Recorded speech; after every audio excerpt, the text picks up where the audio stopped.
अब बोले साधारण भक्त कौन है? बोले जो केवल मूर्तियों में मेरा दर्शन करता है कि हनुमान जी इसी मूर्ति में खाली हैं, राधा कृष्ण जी खाली मूर्तियां में हैं, वो मेरा क्या है? परम प्रिय भक्त नहीं है, वो साधारण भक्त है।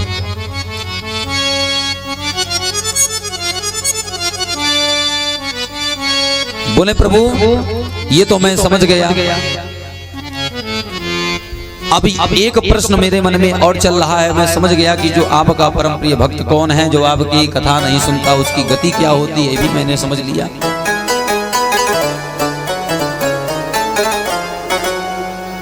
प्रभु अब एक प्रश्न और है, अब हमें ये बताइए भगवान सृष्टि का सृजन कैसे करते हैं? भगवान सृष्टि का सृजन कैसे करते हैं? ये धरा यहाँ तक कैसे आई, हम लोग कैसे आए, सृष्टि का सृजन कैसे हुआ, सृष्टि का पतन कैसे होता है, भगवान सृष्टि को बनाते कैसे हैं, भगवान सृष्टि की रचना कैसे करते हैं, इस विषय पे कुछ हमको बताइए।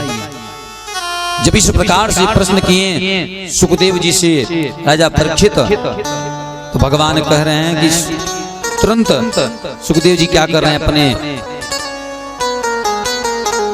गुरुदेव का क्या कर रहे हैं? मंगलाचरण कर रहे हैं।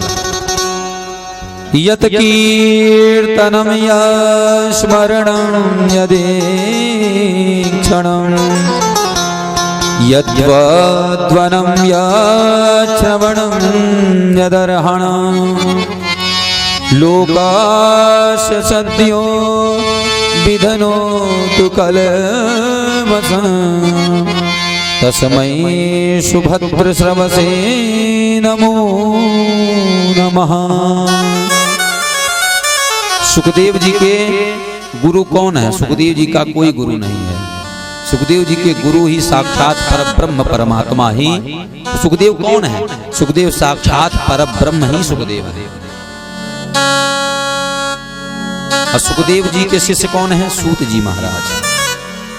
वो अपने परम प्रिय परमात्मा का क्या कर रहे हैं? मंगलाचरण कर रहे हैं। कह रहे हैं कि हे परीक्षित, जिनके कीर्तन से, जिनके स्मरण से, जिनके दर्शन से, जिनके वंदन से जीव के सारे पाप ताप साप क्या होते हैं? नष्ट हो जाते हैं। ऐसे गोविंद के चरणों में हम क्या करते हैं? बारंबार प्रणाम करते हैं। और फिर कहा परीक्षित, भगवान एक से होने की बहुत इच्छा प्रकट की। उसी समय भगवान की नाभि से एक क्या हुआ? कमल प्रकट हुआ। आप लोग फोटो में देखते होंगे, भगवान सोए रहते हैं और भगवान के नाभि से एक कमल प्रकट हुआ है। उस कमल पे किसका वास हुआ? ब्रह्मा का।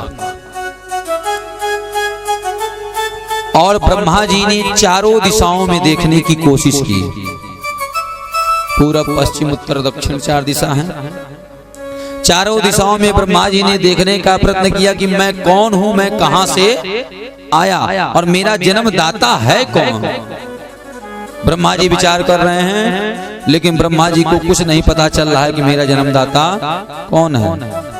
ब्रह्मा जी ने विचार किया कि लाओ, जिस कमल के नाभि से, जिस कमल के अंश से, जिस कमल के जड़ से मैं प्रकट हुआ हूँ, इस कमल के अंदर प्रवेश करते हैं, क्या पता चला जाए कि मेरा जन्मदाता कोई होगा।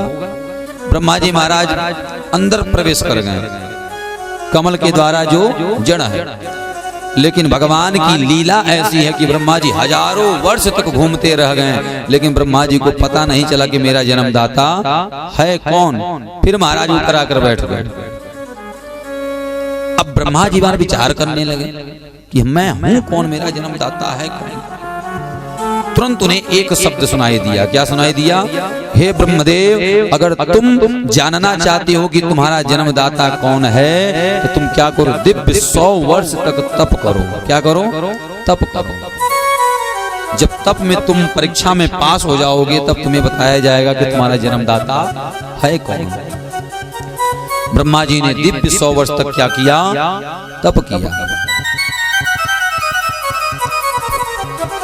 ब्रह्मा जी ने तप किया और जब तप 100 वर्ष का तप ब्रह्मा जी ने संपन्न किया तब उनके समक्ष शशंक चक्रम सकिरीट कुंडलम सपीत वस्त्रम शरसेरुहे क्षणम सहाय वक्षस्थल कौस्तुभश्रियं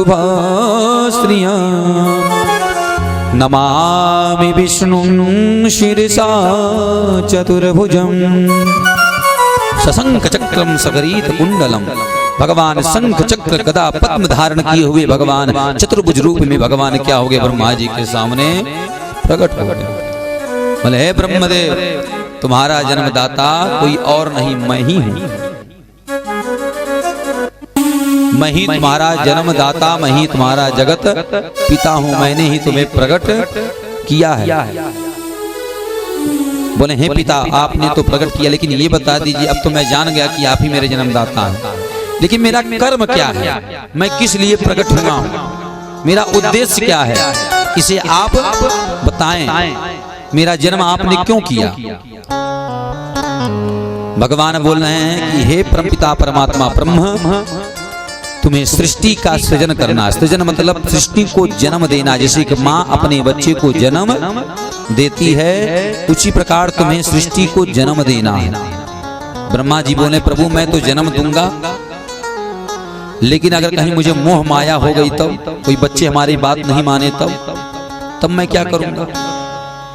भगवान बोले मैं तुम्हें एक अपना आत्मज्ञान दे रहा हूं, जिसे श्रवण कर लोगे तो तुम्हारे अंदर कभी अहम और नहीं आएगा, क्रोध तुम्हें नहीं आएगा। देखो ब्रह्मा, इस सृष्टि का जन्मदाता कौन है? मैं ही हूँ।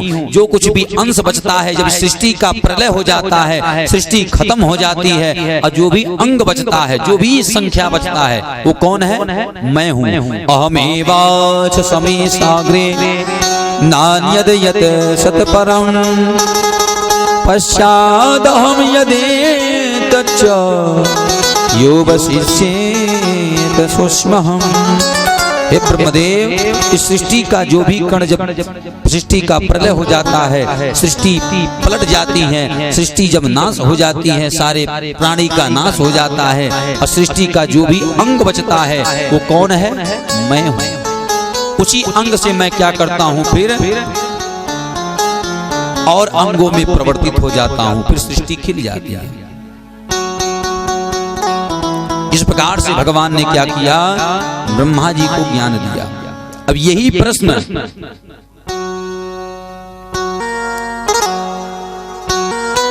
सुखदेव जी महाराज किसको सुना रहे हैं? राजा परीक्षित को सुना रहे हैं। और यही प्रश्न भगवान जब जाने लगे तो भगवान बोले कि मेरे परम प्रिय शिष्य को मैत्रेय जी को सुनाए थे। भगवान बोले हैं मैत्रेय, मेरे परम प्रिय शिष्य विदुर जी को भी तुम क्या करना, ये प्रसंग सुना देना। क्यों?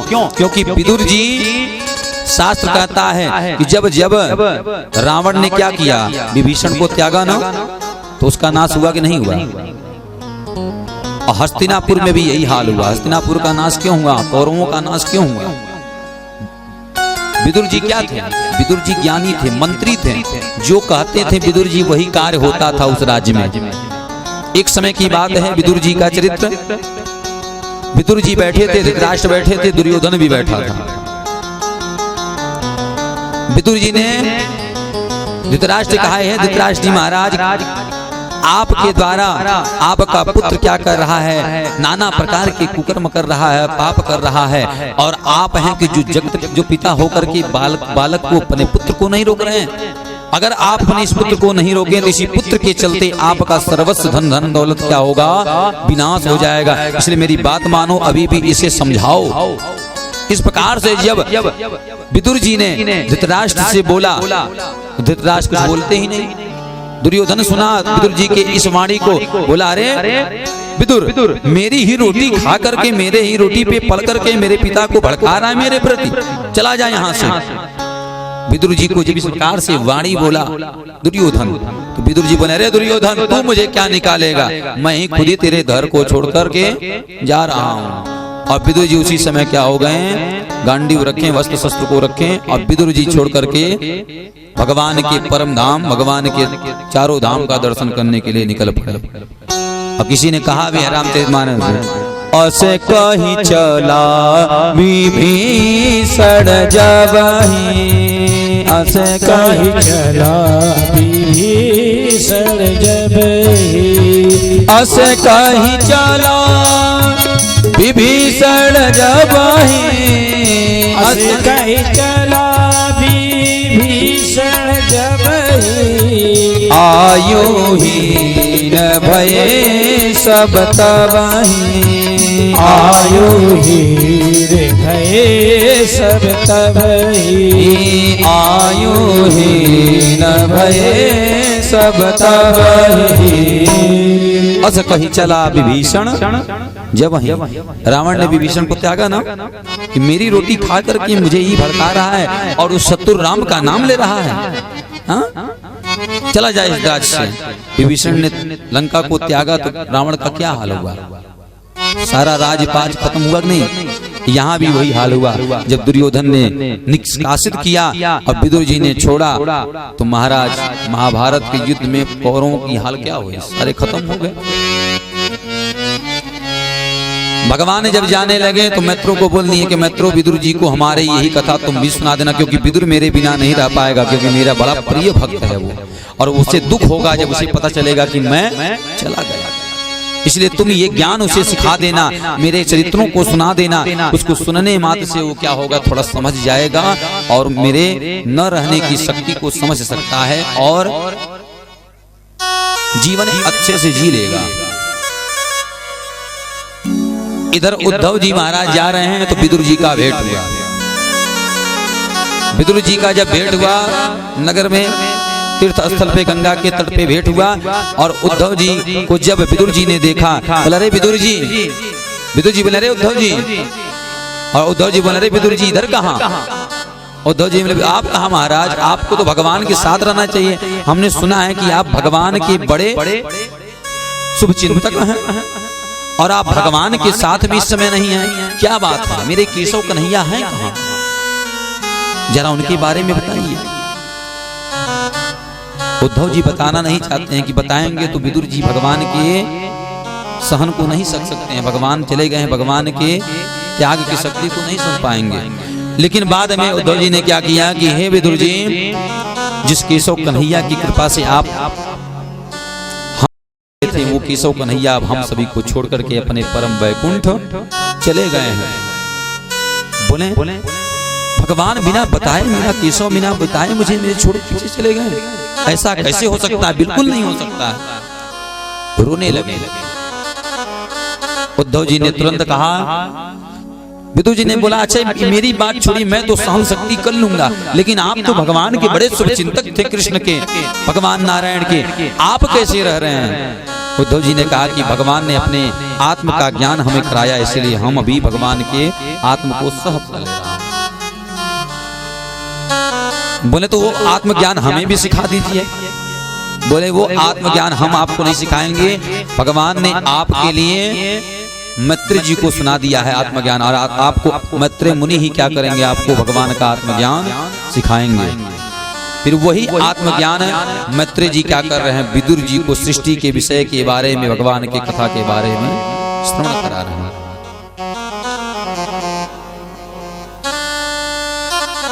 विदुर जी जाते हैं, मैत्री मुनि को प्रणाम करते हैं, वंदन करते हैं कि प्रभु अब भगवान के आत्मज्ञान को हमें भी आप श्रवण कराइए।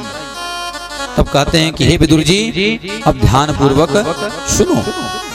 देखिए यहाँ विदुर जी मैत्री को सुना रहे हैं कथा, और एक जगह राजा परीक्षित को सुखदेव जी सुना रहे हैं, और एक जगह सनक सनंदन सनातन सनत कुमार नारद जी को सुना रहे हैं, और एक जगह सूत जी महाराज सौनकादिक ऋषियों को 88,000 सौनकादिक ऋषियों को कथा सुना रहे हैं। 4 जगह 4 लोग सुना रहे हैं भागवत में। सुखदेव जी कहते हैं कि राजन, जो आपने मुझसे प्रश्न किया यही बात विदुर जी ने मैत्री मुनि से पूछी थी। तो परीक्षित जी ने कहा कि मैत्री मुनि और विदुर जी का संवाद कैसे हुआ? तो ये संवाद जो हमने आपको बताया, यही संवाद उन्होंने बताया। बोल रहे हैं कि भगवान अब सृष्टि का सृजन करते हैं ब्रह्मा जी, और पहले क्या करते हैं, सनक सनंदन सनातन सनत कुमार को प्रकट करते हैं। बोलते हैं कि बेटा जाओ सृष्टि का सृजन करो। तो सनक सनंदन सनातन क्या कर रहे हैं, जा करके बोले हमसे, बोले जाओ विवाह करो और सृष्टि का सृजन करो, पुत्र इत्यादि को प्रकट करो। तो सनक सनंदन सनातन कह रहे हैं पिताजी हमसे ये नहीं हो पाएगा, हम तो राम का नाम भजन ही करेंगे, बस इसी में सब कुछ। ब्रह्मा जी बोले मेरे पुत्र होकर के मेरे बातों को नहीं मान रहे हैं। उन्होंने अपने भगवान के आत्मज्ञान को सीखा था, इसलिए अपने आप को रोका। फिर उन्होंने क्या किया, उनको क्रोध आया कि मेरे पुत्र मेरी बात नहीं मान रहे हैं। तो उनकी भौं से एक बालक के रूप में प्रकट हुआ, एक शिशु प्रकट हुआ, बालक। भौं मतलब आंख के ऊपर जो भौं होता है निकला, और उसका नाम क्या पड़ा, रुद्र। बोले शंकर भगवान की जय। भगवान ब्रह्मा जी के भौं से किसकी उत्पत्ति हुई, भगवान शंकर यानी रुद्र की उत्पत्ति हुई। रुद्र की उत्पत्ति तो रुद्र रोने लगे, भगवान शंकर रो रहे हैं। बोले बेटा रो मत, जाओ सृष्टि का सृजन करो, विवाह करो, पुत्र इत्यादि को प्रकट करो। भगवान शंकर बोले जी पिताजी बिल्कुल आपकी आज्ञा का पालन करेंगे। बोले जाओ सृष्टि का सृजन करो। तो भगवान शंकर क्या करने लगे, भूत पिशाच डाकनी साकनी को प्रकट करने लगे। ब्रह्मा जी बोले महाराज अब तो रहने दो, तुम्हारे बस का नहीं है, तुम तो भूत पिशाच को प्रकट कर रहे हो, और तुम भूत पिशाच को इतना प्रकट कर दोगे तो मानव को तो जीने नहीं दोगे, तुम्हारे गुरु तो जीने नहीं देंगे। अभी कम संख्या है तो नहीं जीने दे रहे हो, कहीं ज्यादा हो जाता तो और नहीं जीने देंगे। जाओ तुम्हारे बस का नहीं, तुम राम का नाम जप करो। अब आगे चल करके भगवान ब्रह्मा जी क्या करते हैं, उसके बाद फिर सृष्टि का सृजन करते हैं। उनको क्रोध आ जाता है। उसके बाद क्या करते हैं, सप्त ऋषियों को प्रकट करते हैं। अत्रि वशिष्ठस्य वनः शरद्वान ऋष्टरेगो भिगरंगिराश्य। अत्रि ऋषि, वशिष्ठ ऋषि, भृंग ऋषि, भृगु ऋषि, वशिष्ठ ऋषि, सप्त ऋषियों को प्रकट करते हैं और बोलते हैं कि हे सप्त ऋषि जाओ सृष्टि का सृजन करो। लेकिन सप्त ऋषि भी बोलते हैं कि भाई पिताजी हमसे नहीं हो पाएगा। ब्रह्मा जी बोले ये इतने पुत्रों को मैं प्रकट कर रहा हूं, ये सब मेरी बात नहीं मान रहे हैं। अंत में ब्रह्मा जी को क्या आ गया, क्रोध आ गया। अब ब्रह्मा जी के क्रोध आते ही ब्रह्मा जी के शरीर के दो भाग हो गए। कितने भाग, दो भाग हो गए। और दो भाग हुए और एक बाएं तरफ से क्या प्रकट हुई, एक कन्या प्रकट हुई, और दाहिने तरफ से एक पुरुष प्रकट हुआ। अब यहीं से सृष्टि का सृजन हो रहा है।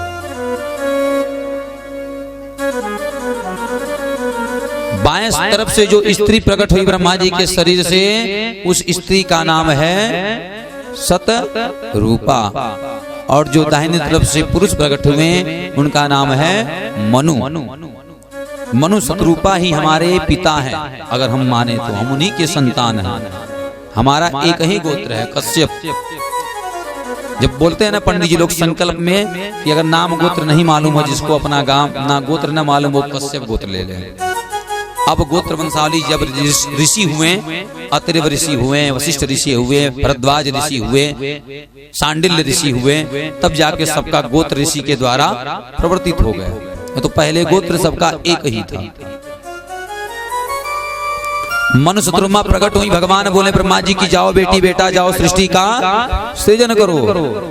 मनु सतरूपा बोले पिता जी मैं तो सृष्टि का सृजन करूंगा, लेकिन अपने पुत्रों को मैं कहां रखूंगा।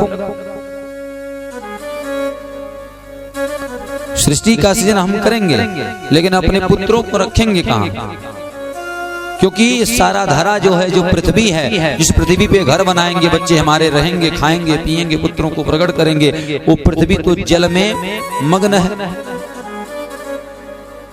हिरण्यकश्यपु ने क्या कर दिया है, पृथ्वी को उठा करके और जल में लेकर के तकिया बना करके सो रहा है। हिरण्यकश्यपु कौन है, हिरण्यकश्यपु हिरण्याक्ष जय विजय हैं, जो सनक सनंदन सनातन कुमार के द्वारा श्रापित है, जिन्हें 3 जन्मों का पाप मिला, श्राप मिला। अंत में ब्रह्मा जी को ज्ञान हुआ, ये तो बात सही कह रहे हैं बच्चे हमारे।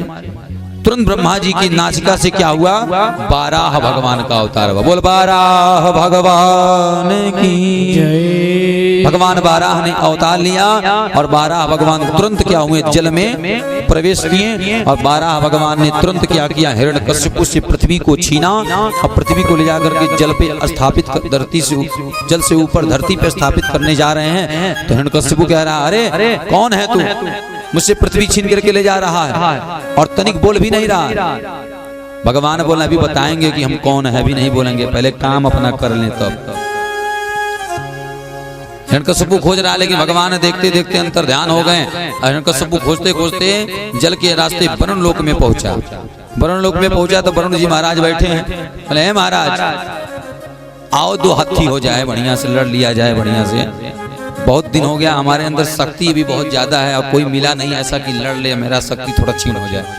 अरे आइए लड़िए महाराज, क्या जल में बैठे हुए हैं। बोले महाराज हम तो वृद्ध आदमी हैं, हमारे अंदर कोई शक्ति है ही नहीं। अरे आप अगर लड़ना ही चाहते हैं तो आपके बराबर एक पहलवान ऊपर है, पृथ्वी को ले जा रहा है। बोले वो तो ले ही जा रहा है लेकिन आवाज ही नहीं लगा रहा। बोले लगाएंगे आवाज, आप उनके साथ में जाइए, हम महाराज क्या लड़ पाएंगे। तुरंत हिरण्यकश्यप आगे निकला और भगवान पृथ्वी को स्थापित कर रहे हैं। हिरण्यकश्यप आवाज लगा रहा है लेकिन भगवान बोल नहीं रहे। भगवान ने जो पृथ्वी को जल के ऊपर स्थापित किया, हिरण्यकश्यप बोल रहा है कौन है तू। भगवान बोल अब बता रहे हैं कौन। अभी भगवान ने तुरंत क्या किया, तम मुष्टिभिरे विघनन्त वज्रसारैरथो क्षज करेण कर्णमूले हन यथा त्वाष्टमरोत्पत्ति। भगवान ने तुरंत क्या किया, अपने मुट्ठी को बांधा दाहिने हाथ को और तुरंत एक मुट्ठी गले पे क्या किया, प्रहार किया। ज्यों प्रहार किया त्यों क्या हुआ, हिरण्यकश्यप का गोविंदाय नमो नमः। एक ही मुट्ठी।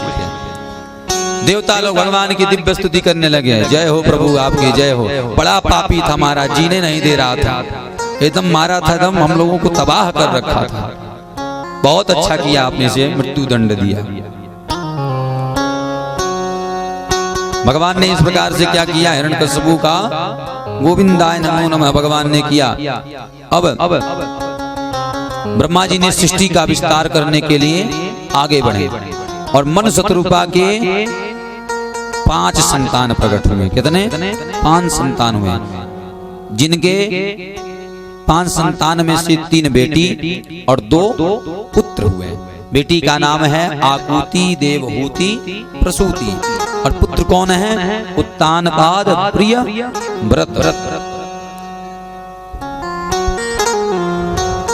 जिनकी 3 बेटियां और 5 संतान पुत्र हुए। बेटियों के नाम है आकुति, देवहूति, प्रसूति, बेटियों के नाम है और प्रियव्रत, उत्तानपाद। ब्रह्मा जी के एक पुत्र और हैं, उनका नाम है कर्दम ऋषि। कर्दम ऋषि का विवाह किससे हुआ, देवहूति के साथ में हुआ। भगवान ने बोल दिया था कि कर्दम जी आपको विवाह करना है और विवाह करके सृष्टि का सृजन करना है। कर्दम जी बोले प्रभु मैं सन्यासी आदमी हूं, मैं ये सब नहीं करूंगा। भगवान बोले सृष्टि के कल्याण के लिए आपको करना पड़ेगा। तब भगवान की बात को कर्दम जी ने माना और भगवान मनुशत्रुपा की पुत्री देवहूति के साथ में कर्दम जी ने विवाह किया। भगवान बोले प्रभु मैं एक शर्त पे विवाह करूंगा, मेरी विवाह शीलवती कन्या से होनी चाहिए, जो जिसका धर्म एक ही हो। एक ही धर्म एक व्रत नेमा, एक व्रत नेमा, एक ही धर्म एक व्रत नेमा, एक धर्म एक व्रत नेमा, काय वचन पति पद पद प्रेमा, काय वचन पति पद पद प्रेमा।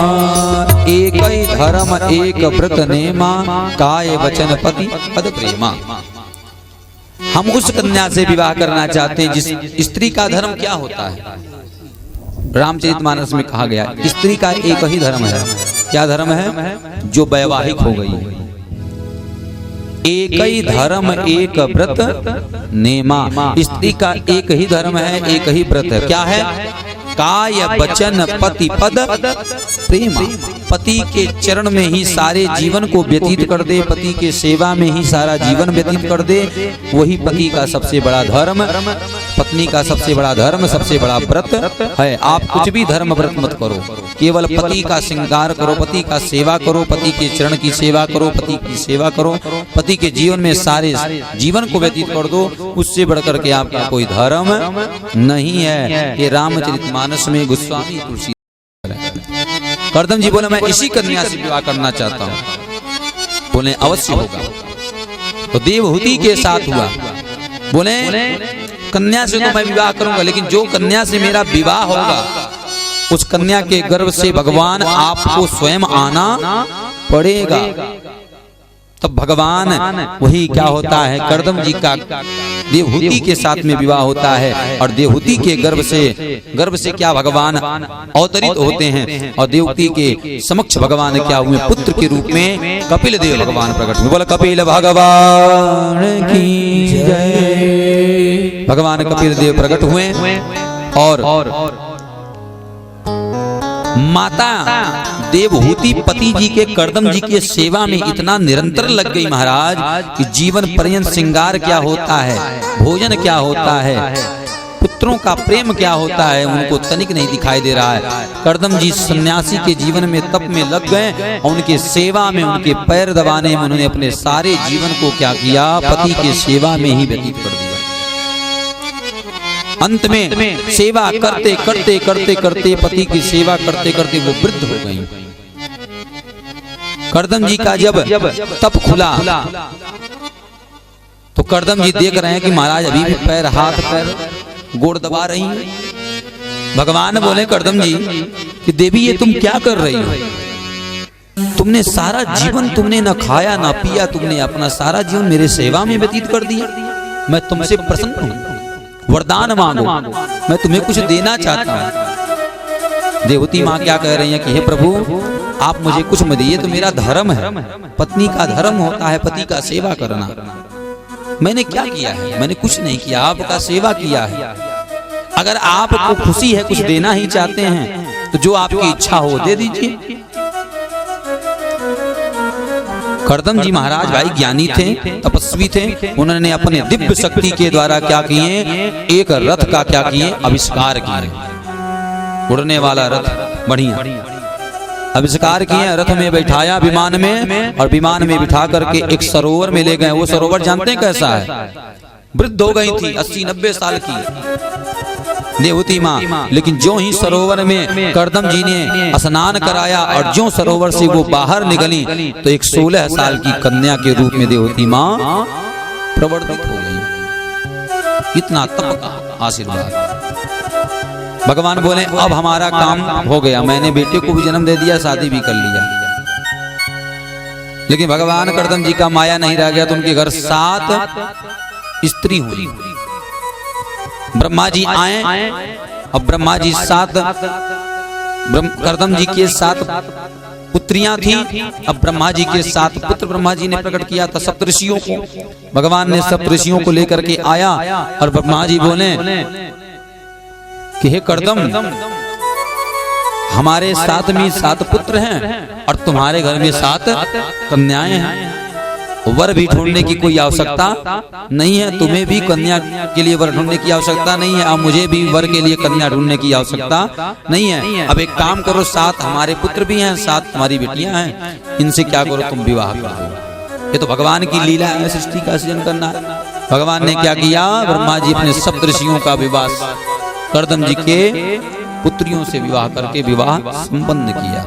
ये तो हो गई करदम ऋषि और देवहूति की कथा। अंत में करदम जी जब विवाह कर लिए तो करदम जी बोले देवी अब मैं जा रहा हूं, अब मैं इस नगर में नहीं रहूंगा। करदम जी साप्ताहिक भागवत का पारायण करके क्या हो गए, भगवान के परम वैकुंठ को प्राप्त हुए। कपिल देवहूति माता पूछ रही हैं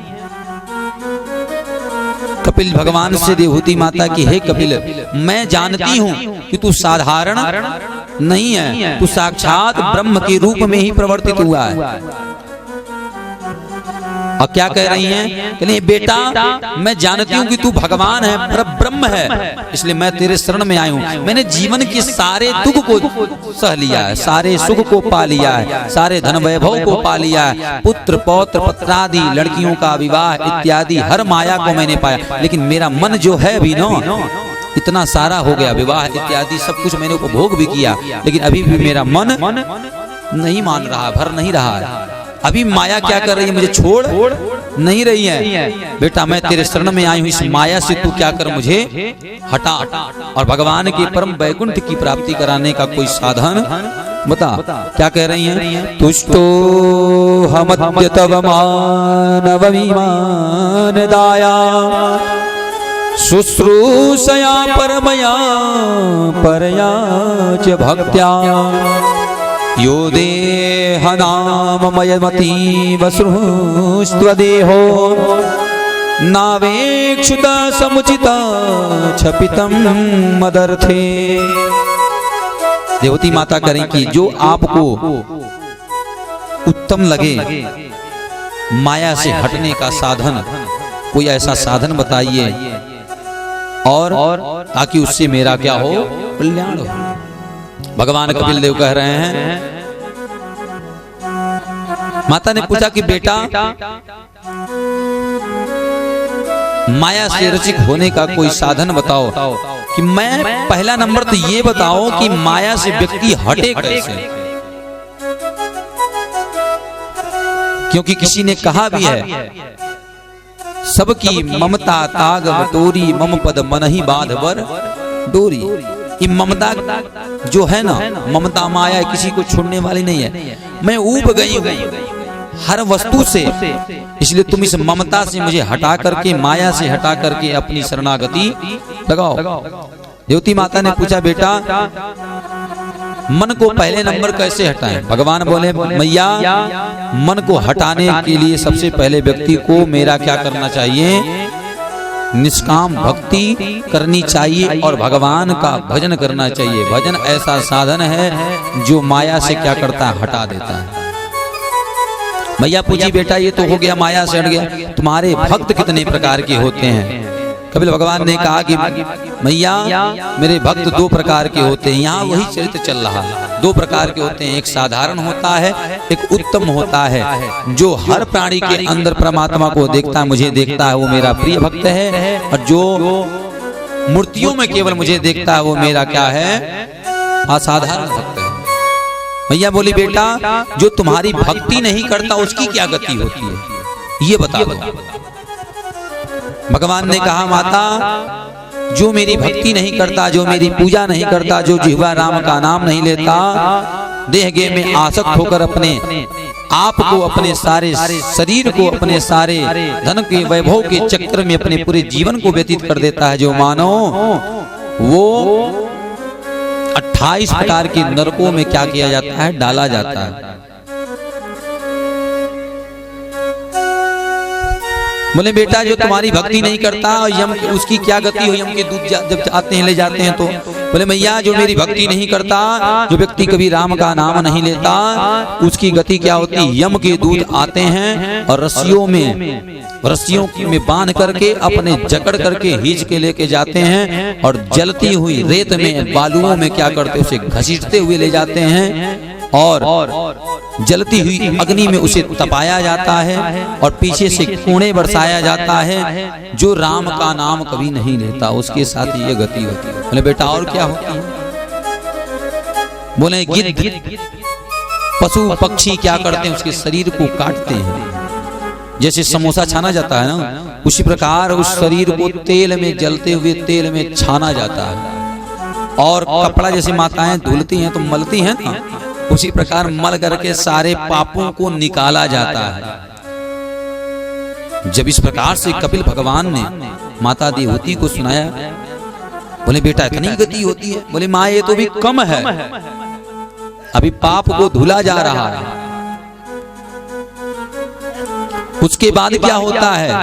उसके बाद शुद्ध किया जाता है, तब जैसा कर्म करता है उसी प्रकार के द्वारा उसे नरक में फिर डाला जाता है।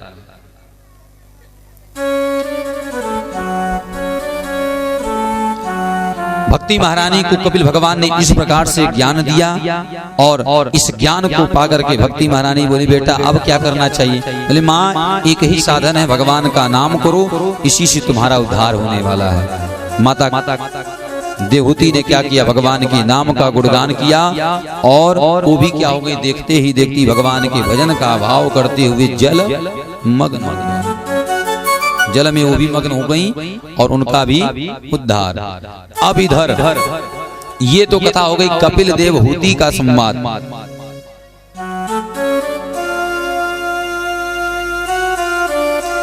अब तृतीय स्कंद में हम लोग पहुंचेंगे तो मनु की बेटी की कथा संपन्न हुई, किनकी? देवहूति का। अब जो मनु की बड़ी पुत्री थी जिसका नाम है आकुति, उनका विवाह किससे हुआ?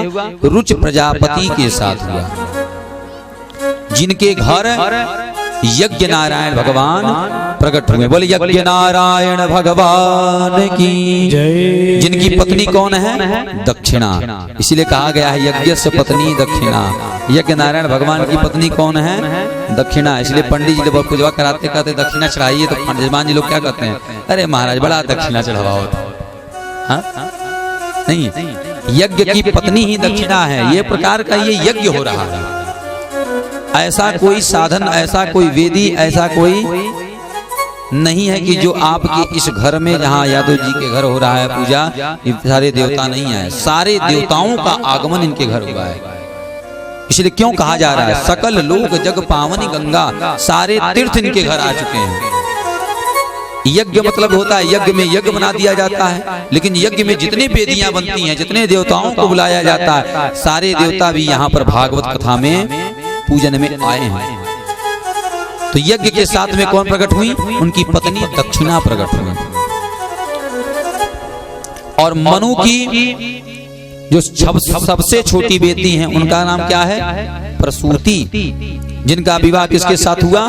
दक्ष प्रजापति के साथ हुआ, जिनके गर्भ से 16 कन्याओं ने जन्म लिया। कितने? 16 कन्याओं ने जन्म लिया, जो 13 धर्म को ब्याही गई, एक कन्या पितरों को ब्याही गई और एक अग्निदेव को ब्याही गई, और जो 16वें नंबर की हैं कौन है? सती हैं। अब यहीं से सती की कथा प्रारंभ होती है। जो 16वें नंबर की सती हैं वो किसको ब्याही गई? भगवान शंकर को ब्याही गई। सबका वंश चला लेकिन सती जी का वंश नहीं चला। सुखदेव जी कह रहे हैं कि भाई सबका वंश चला लेकिन सती जी का वंश नहीं चला। तब सुखदेव जी कहते हैं, राजा परीक्षित, सुखदेव जी ने जो कहा कि हे राजन सबका वंश चला लेकिन सती जी का वंश नहीं चला, तो तुरंत परीक्षित जी ने प्रश्न कर दिया कि प्रभु ये सती मैया हैं कौन? इनका वंश क्यों नहीं चला? क्या कारण? कृपया करके विस्तार से हमें भगवान की कथा सुनाइए।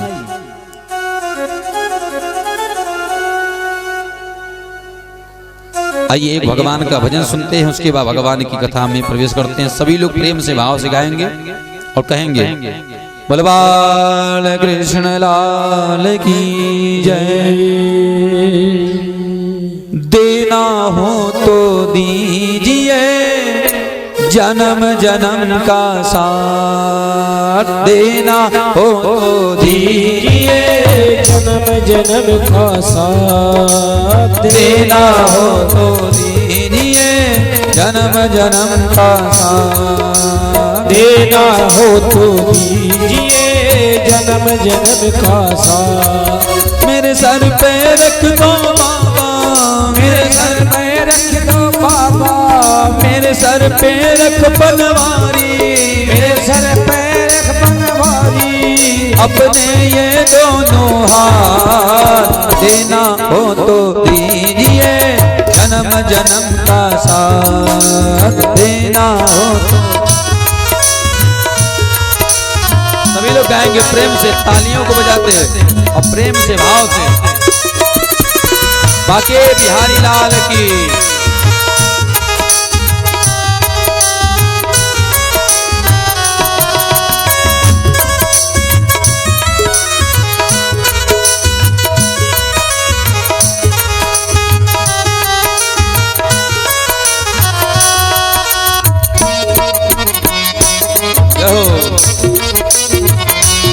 सभी लोग गाएंगे प्रेम से।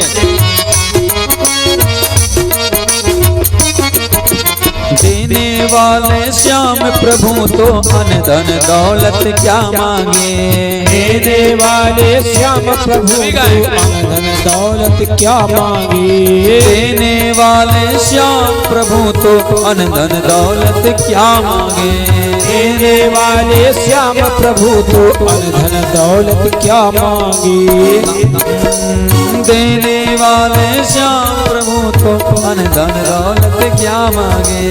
देने वाले श्याम प्रभु तो अन धन दौलत क्या मांगे। श्याम प्रभु से मांगे तो फिर नाम और इज्जत क्या मांगे। श्याम प्रभु से मांगे तो फिर नाम और इज्जत क्या मांगे। मेरे जीवन में अब कर दो, मेरे जीवन में अब कर दो। सभी गाएंगे, सभी लोग हाथों को उठाते तालियां बजाते हुए। कौन कौन चाहता है कि बांके बिहारी हमें अपने जीवन की सारी संपदा क्या करें, अपना गति हमें प्रदान करें। तो सभी लोग हाथ उठाते हुए सभी लोग बोलेंगे मेरे जीवन में अब कर दे, मेरे जीवन में अब कर दे। तू कृपा की बरसात देना हो तो दीजिए जन्म जन्म का साथ। देना हो तो दीजिए जन्म जन्म का। प्रेम से भाव से तालियों को बजाते हुए।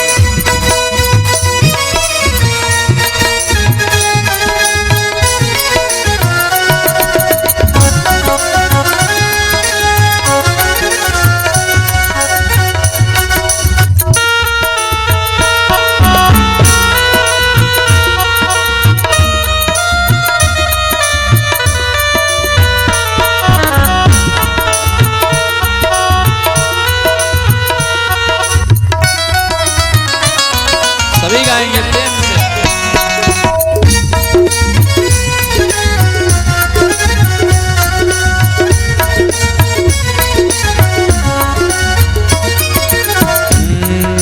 झुलसर से गम की धूप में प्यार की छैया कर दे तो। झुलस रहे हैं गम की धूप में प्यार की छैया कर दे तू। झुलस रहे हैं गम की धूप में प्यार की छैया कर दे तो। झुलस रहे हैं गम की धूप में प्यार की छैया कर दे तू। बिन माझी के नाम चले ना अब पतवार पकड़ ले तो। बिन माझी के नाम सभी गा- चले ना अब पतवार पकड़ ले तू। मेरा रास्ता रोशन कर दे, मेरा रास्ता रोशन कर दे। मेरा रास्ता रोशन कर दे, मेरा रास्ता रोशन कर दे। छाई अंधियारी रात देना हो तो दीजिए जन्म जन्म का साथ। देना हो सभी तो गाएंगे। दीजिए ताली बजाते जन्म हैं। जन्म का साथ।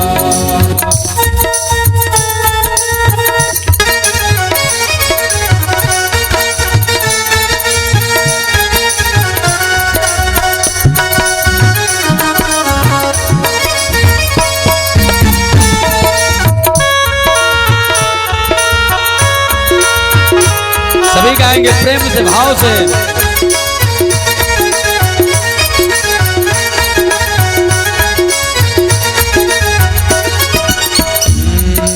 सुना है हमने शरणागत को अपने गले लगाते हो। सुना है हमने शरणागत को अपने गले लगाते हो। सुना है हमने शरणागत को अपने गले लगाते हो। सुना है हमने शरणागत को अपने गले लगाते हो। ऐसा हमने क्या मांगा जो देने से घबराते हो। ऐसा हमने क्या मांगा जो देने से घबराते हो। सभी लोग कहेंगे चाहे जैसे रख बनवारी, चाहे रख से रख बनवारी। चाहे रख दे रे बनवारी, चाहे जैसे बनवारी, बस होती रहे मुलाकात देना हो तो दीजिए जन्म जन्म का साथ। देना हो तो दीजिए जन्म जन्म का साथ। देना हो तो दीजिए जन्म जन्म का साथ। देना हो तो दीजिए जन्म जन्म का साथ। सभी लोग बजाएंगे, हाथों को उठाते तालियों को बजाते प्रेम से भाव से बोलेंगे भागवत महापुराण की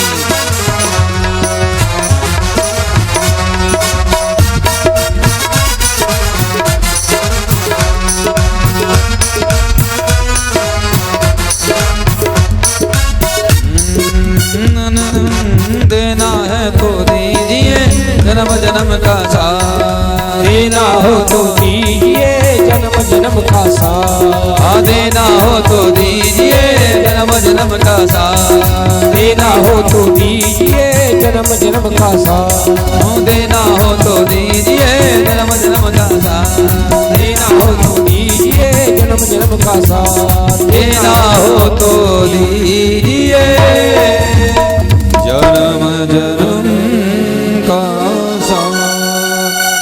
बोल बांके बिहारी लाल की, कृष्ण कन्हैया लाल की जय।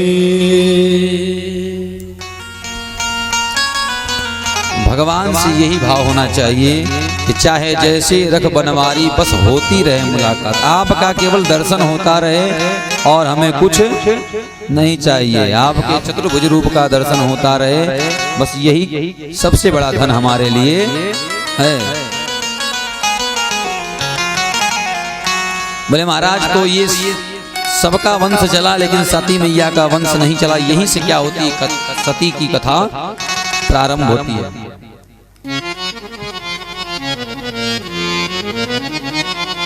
सुखदेव जी कह रहे हैं कि परीक्षित ये उस समय की बात है, ध्यान से सुनिए, परीक्षित ये उस समय की बात है जब दक्ष प्रजापति की सभा में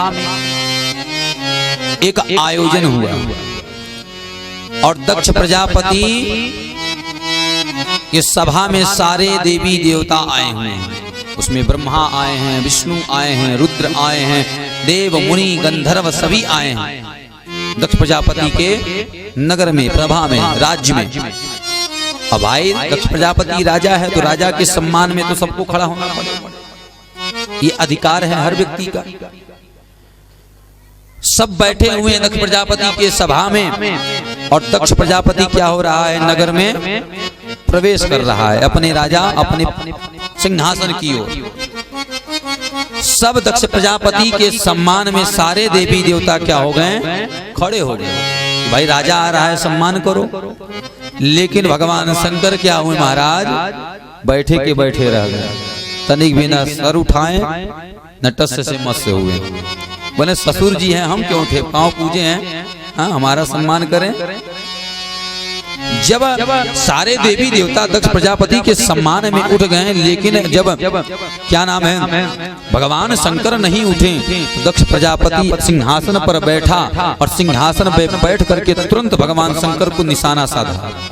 अब बोला सुनिए, सारे संबोधन जितने भी यहाँ पर राजा महाराजा सभी लोग बैठे हैं, सब लोग तो ज्ञानी हैं, लेकिन इसमें से कोई अज्ञानी व्यक्ति भी आकर के बैठ गया है जिसे यहाँ तक ये भी ज्ञान नहीं है कि राजा अगर नगर में आता है तो उसका सम्मान कैसे करना चाहिए, इतना भी उसको बुद्धि नहीं है। और राज में बैठा हुआ देखो हाथियों की तरह जैसे बैठा, हाथी अपना सूंड घुमाती रहती है, चाल चलती रहती है, कोई भौंकता रहे उससे मतलब नहीं है, उसी प्रकार ये भी है।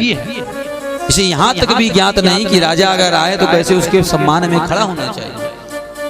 शंकर जी को तान करके दक्ष प्रजापति बोल रहा है, लेकिन भगवान शंकर कुछ नहीं बोल रहे हैं, बोल रहे हैं ससुर जी हैं, जो कुछ बोलना है बोलने। अरे एक समय होता है जब विवाह होने जाता है तो लोग दामाद को गाली देते हैं, वहां के लोग, हाँ यहाँ हमें हमारे दामाद जी गाली दे रहे तो पिता के समान है, पिता अगर गालियां दे रहा है तो क्या दिक्कत, देने दो।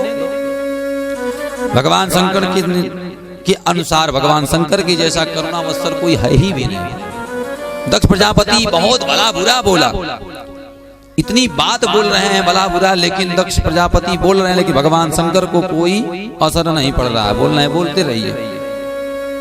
अंत में भगवान शंकर को जब बोलता गया दक्ष प्रजापति, अब कोई उनको भाव नहीं लग रहा। भगवान शंकर मन में विचार कर लिए कि लगता है अगर ज्यादा आप बोल देंगे बहुत हो गया, और कहीं अगर हमारा तीसरा नेत्र खुल गया, ज्यादा क्रोध बढ़ गया, आज तीसरा नेत्र कहीं हमारा खुल गया तो हम क्या पता चलेगा कि दामाद जी ने अपने ससुर जी को ही भस्म कर दिया, दुनिया ये कहेगी।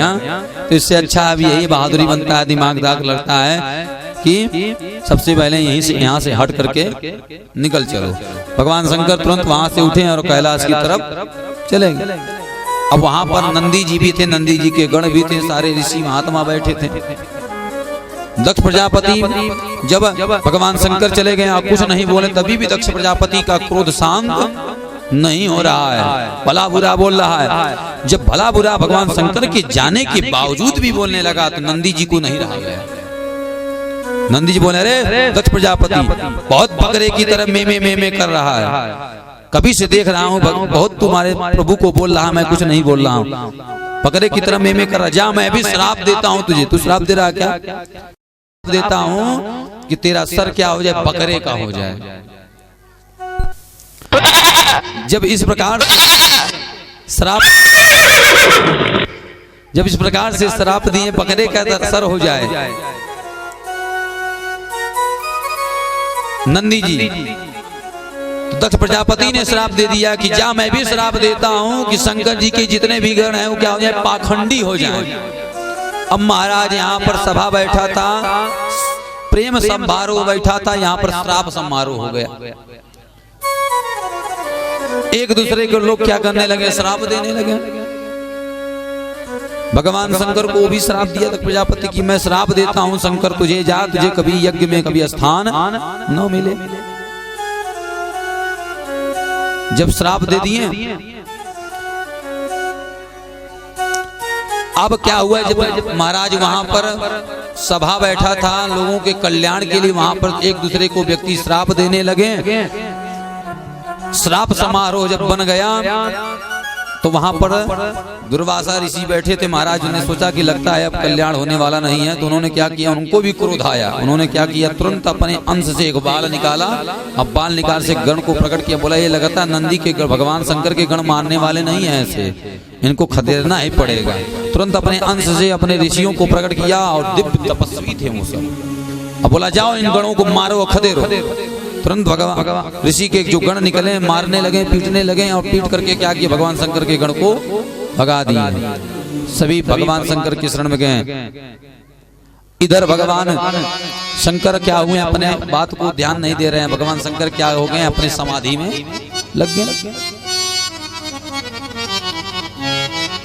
सती जी आ रही हैं, माता पार्वती आ रही हैं और कह रही हैं कि प्रभु आप गए थे, हमारे घर गए थे, हमने सुना, तो यहाँ पर क्या प्रसाद मिला, कुछ क्या सम्मान मिला, कुछ बताइए, कैसा स्वागत? हमको तो लगता है बहुत अच्छा स्वागत हुआ होगा आपका।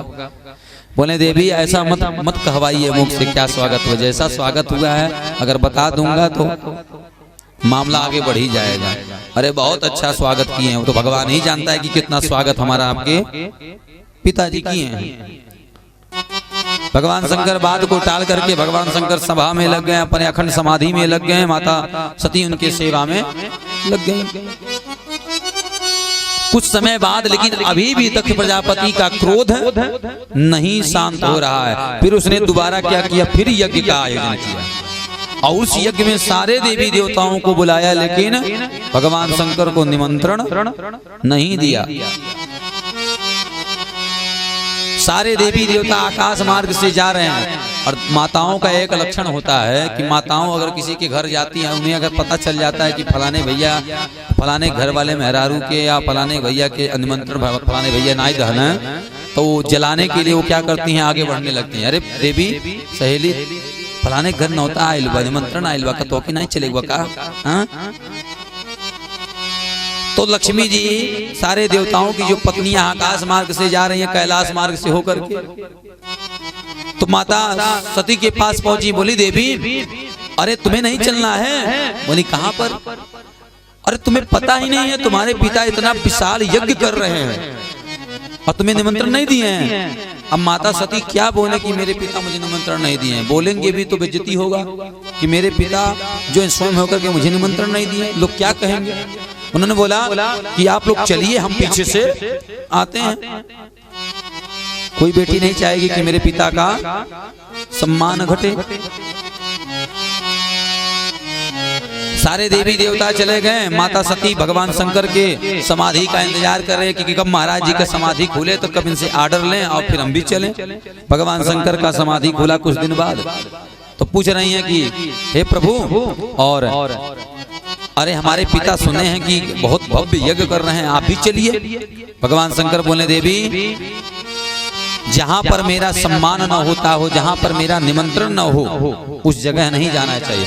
तदप विरोध मान जहाँ कोई, तदप विरोध मान जहाँ कोई, तदपि विरोध मान जहाँ कोई, तदपि विरोध मान जहाँ कोई, तदपि विरोध मान जहाँ कोई, तदपि विरोध मान जहाँ कोई, तहाँ गए कल्याण न होई, तहाँ गए कल्याण न होई, तहाँ गए कल्याण न होई। तदपि विरोध मान जह कोई, तहाँ गए कल्याण न होई। हे देवी, बता शंकर समझा रहे हैं, हे देवी जहाँ पर हमारा सम्मान न होता हो, जहाँ पर हमारा निमंत्रण न हो, जो व्यक्ति हमसे द्वेष करता हो, उसके घर नहीं जाना चाहिए। आप भी मत जाओ, मेरी बात मानो। लेकिन माता सती बिटिया है भाई, पिताजी यज्ञ किए हैं, मन नहीं मान रहा। लेकिन भगवान शंकर समझा रहे हैं, लेकिन माता सती मानने वाली नहीं। अंत में माता सती जब नहीं मानी, और तब भगवान शंकर बोले ठीक है देवी नहीं मानती है तो जाओ। भगवान शंकर को सब पता था कि सती जी अब नहीं बचने वाली, अब इनसे हमारा संबंध हटने वाला है। जब सादा माता सती को भेजें तो माता सती के पीछे अपने गण को भी भेज दिए कि जाइए इनकी सेवा में जाइए, आगे कुछ गड़बड़ होगा तो आप लोग रक्षा में रहिएगा। चले गए, माता सती गई। माता सती जब जा रही हैं और वहां पर देख रही हैं कि दक्ष प्रजापति यज्ञ कर रहा है, लेकिन यज्ञ कर रहा है, लेकिन यज्ञ में सारे देवी देवताओं का स्थान है, लेकिन माता सती की जो पति हैं भगवान शंकर का स्थान कहीं भी नहीं दिखाई दे रहा है।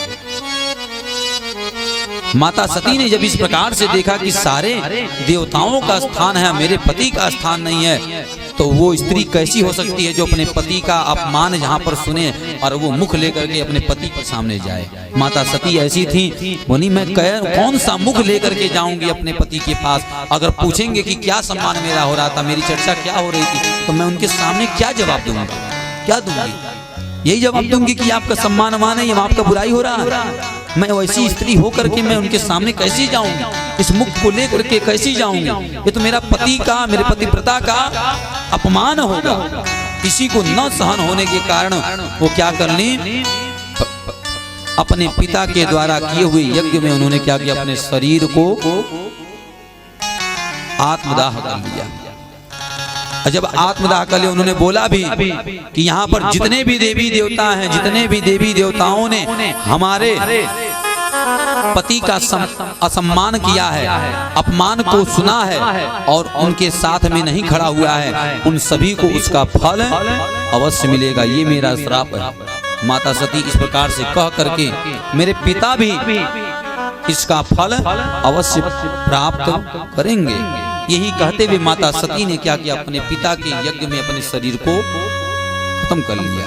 इधर जब गणों के द्वारा पता चला, नारद जी महाराज परिचय करता है ये हैं, नारद जी ने जाकर प्रश्न कर दिया, बता दिया कि प्रभु माता सती ने तो अपने शरीर को अपने पिता के कुंड में डाल करके अग्नि संस्कार कर लिया, आत्मदाह कर लिया।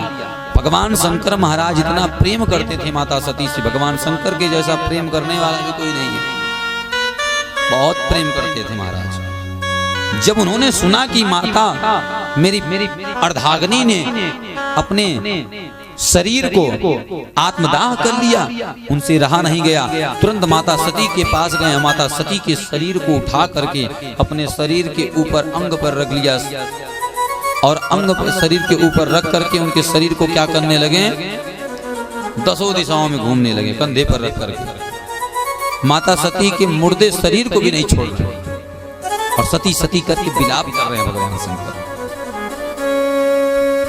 विष्णु जी ने विचार किया कि महाराज ये भोले दानी हैं, रुद्र हैं, संहार करता है, अगर रोने ही लगेंगे, ऐसे रोने लगेंगे तो सारा सृष्टि विनाश हो जाएगा, इसके लिए तो कोई साधन बनाना पड़ेगा।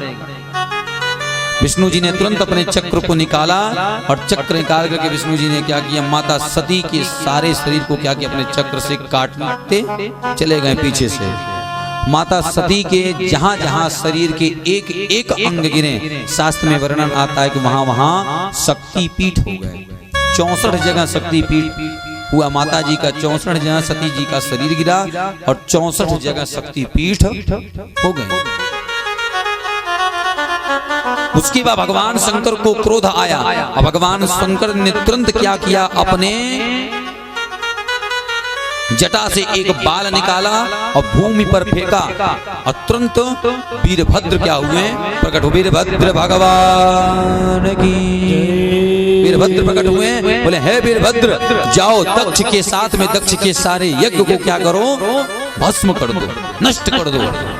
तुरंत दक्ष हवा के तरह तेज गति के द्वारा क्या हो गए, निकलने लगे। और दक्ष महाराज जब वीरभद्र निकलने लगे दक्ष के यज्ञ के तरफ, और वहां पर पहुंचते ही वीरभद्र ने क्या किया, तुरंत जिसने व्यक्ति ने भगवान शंकर का अपमान किया था उन सभी को दधीची हंस रहे थे। हे भगवान शंकर ने क्या किया, तुरंत दाढ़ी उनके दांत को निकाला और दांत को क्या किया, वीरभद्र ने तोड़ दिया। और जितने जितने ऋषियों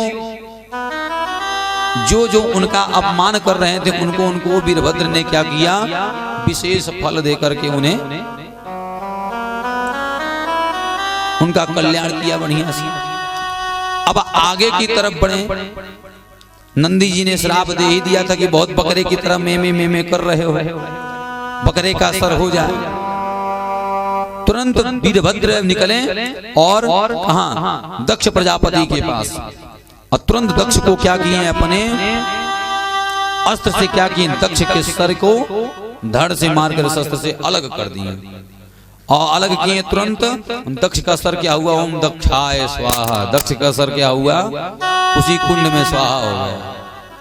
अब दक्ष का जब सर स्वाहा हो गया, दक्ष का सर कट गया, तो दक्ष क्या कर रहा है, अब उसको गलानी हो रही है। सर उसका नहीं है लेकिन शरीर से भी बोल रहा है।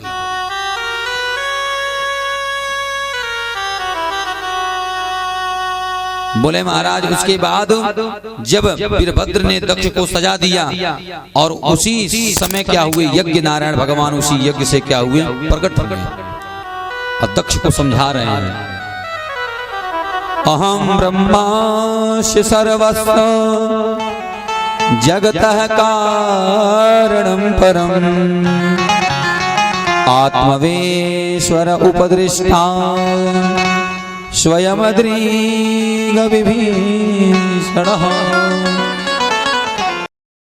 बोल रहे हैं यज्ञ नारायण भगवान की, हे दक्ष, जिस भोले को, जिस भंडारी को, जिस करुणा निधान को तू साधारण समझता था ना, वो कोई साधारण मानव नहीं है।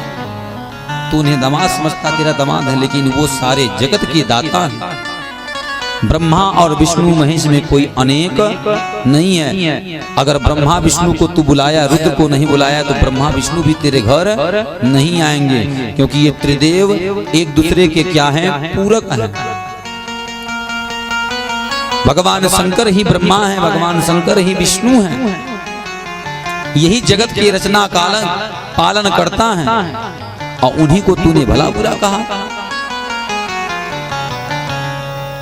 ये तीनों रूप एक हैं, जिस परमात्मा को तू साधारण समझता है, ये जगत पिता परमात्मा करुणा निधान भोले दानी एक हैं। और शास्त्र में वर्णन है कि जहां पर शंकर का स्थान नहीं होता है वहां पर पूजा फल नहीं होता है। इसलिए जब दक्ष ने श्राप दिया था कि इनको यज्ञ में स्थान न मिले, तो उनको यज्ञ में जब वेदी बनता है नवग्रह, नवग्रह के नीचे असंख्यात रुद्र को विराजित किया जाता है श्वेत कलश के रूप में, वही उनका स्थान है। भगवान यज्ञ नारायण ने समझाया, बाद में से गलानी हुई कि मैंने क्या कह दिया परमात्मा, हे प्रभु मुझे क्षमा कीजिए, मैं अपराधी हूँ। मैं अहम के मद में इतना चूर हो गया था कि मैं कुछ समझ नहीं पाया और मैंने भला बुरा कहा, इसके लिए क्षमा करें।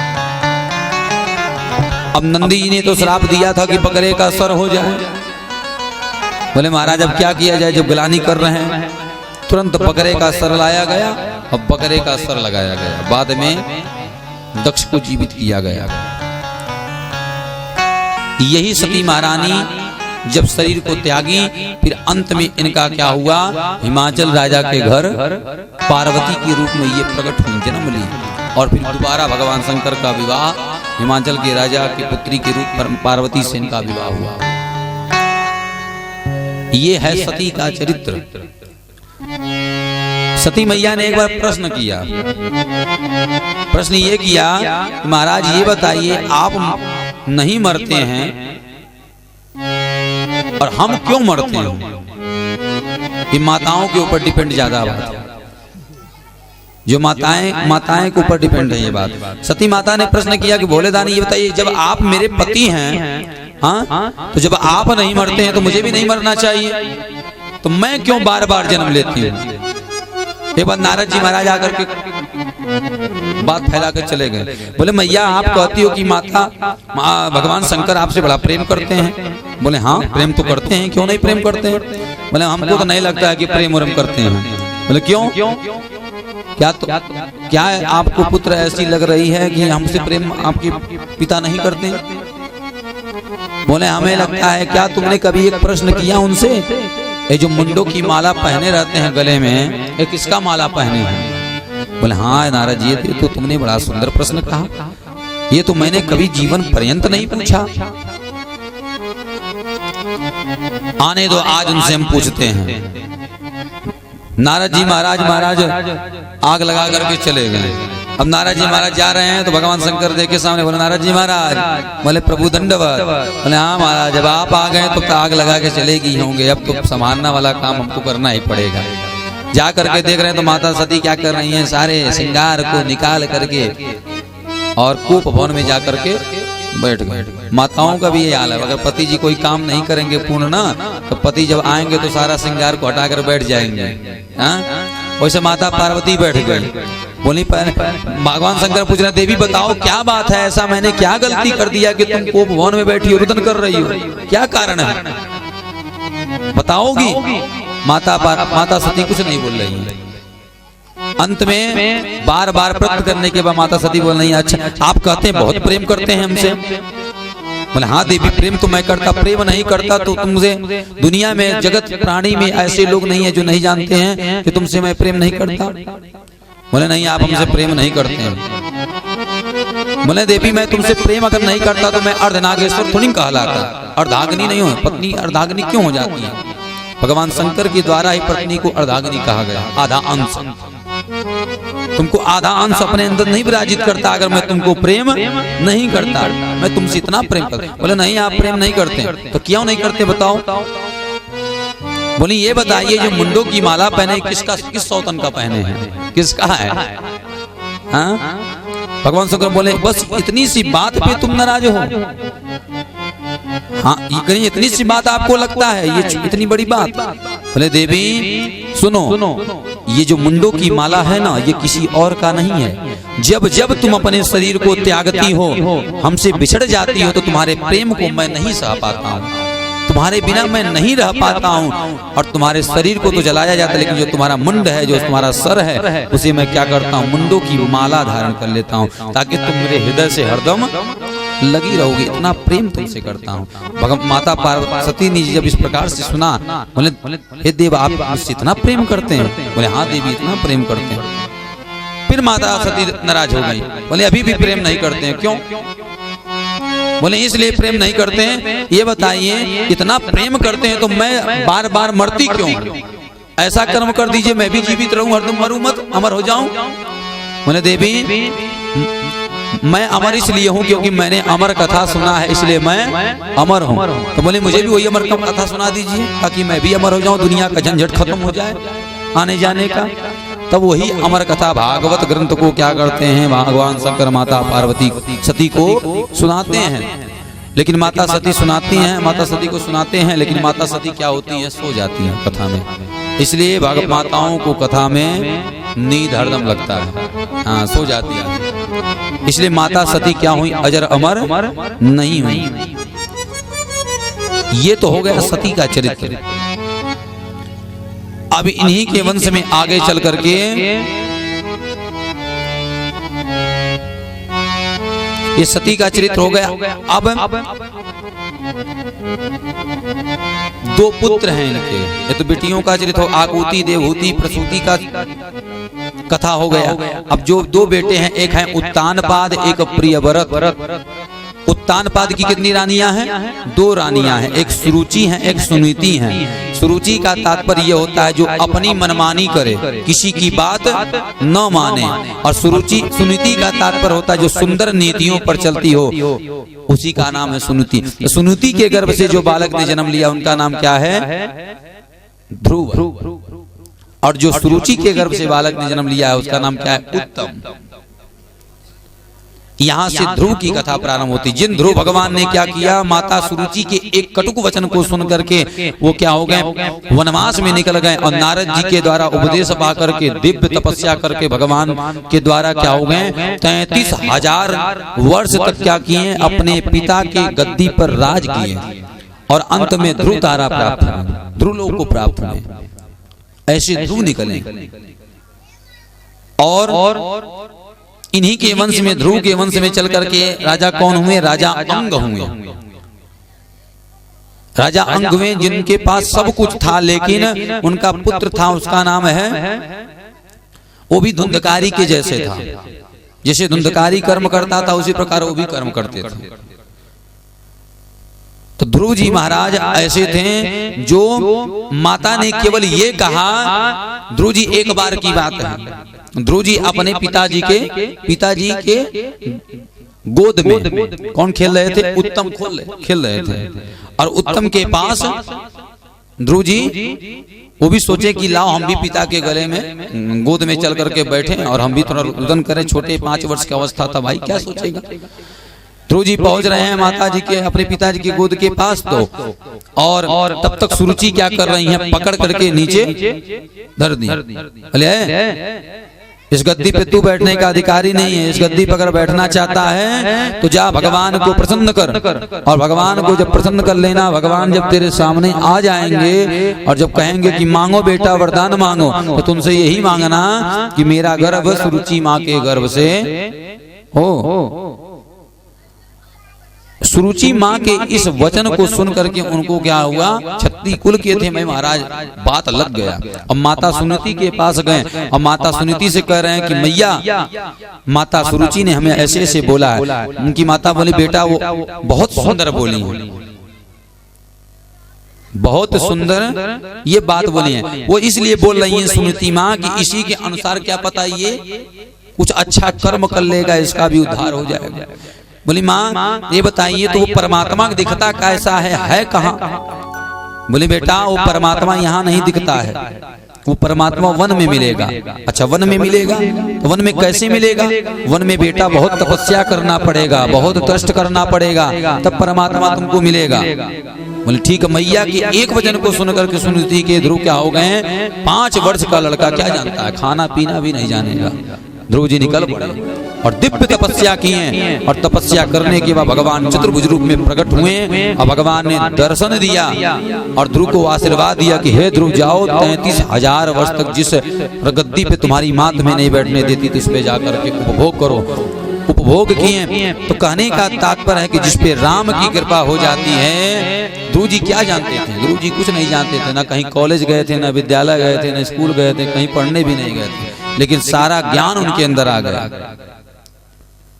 तो भगवान की कृपा जब हो जाती है तो सारा जगत उसका क्या करने लगता है? पूजन करने लगता है। आज जो सुरुचि माँ ध्रुव को बोली कि इस गद्दी पे तू नहीं बैठ सकता है, जा भगवान को प्रसन्न कर, आज वही सुरुचि माँ आरती का थाली लेकर के आ रही है, आरती कर रही है। किसका? ध्रुव जी का। किसी ने कहा भी है कृष्ण कहने से तर जाएगा, कृष्ण कहने से तर जाएगा, पाव भव से उतर जाएगा, कृष्ण कहने से तर जाएगा, पार भव से उतर जाएगा।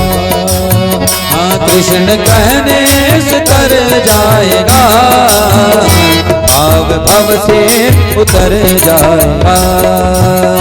कृष्ण कहने से तर जाएगा, पार भव से उतर जाएगा। सभी गाएंगे प्रेम से भाव से।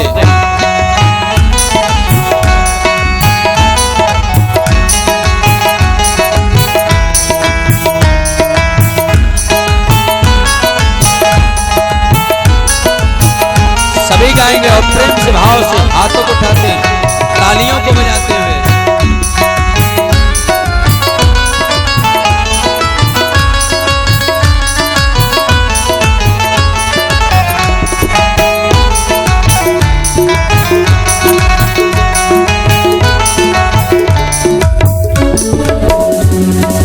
कहेंगे कहानी तेरी, सब कहेंगे कहानी तेरी। सभी बोलेंगे प्रेम से। सब कहेंगे कहानी तेरी, सब कहेंगे कहानी तेरी। जिस गली से गुजर जाएगा, जिस गली से गुजर जाएगा, तो इस कहते से तर जाएगा, पार भव से उतर जाएगा। इस कहते से तर जाएगा, पार भव से उतर जाएगा। होगी घर घर में चर्चा तेरी, होगी घर घर में चर्चा तेरी। जिस गली से गुजर जाएगा, इस कहने से तर जाएगा, पार भव से उतर जाएगा। सभी लोग प्रेम से हाथ उठाते तालियों को बजाते हुए बोलेंगे बांके बिहारी लाल की।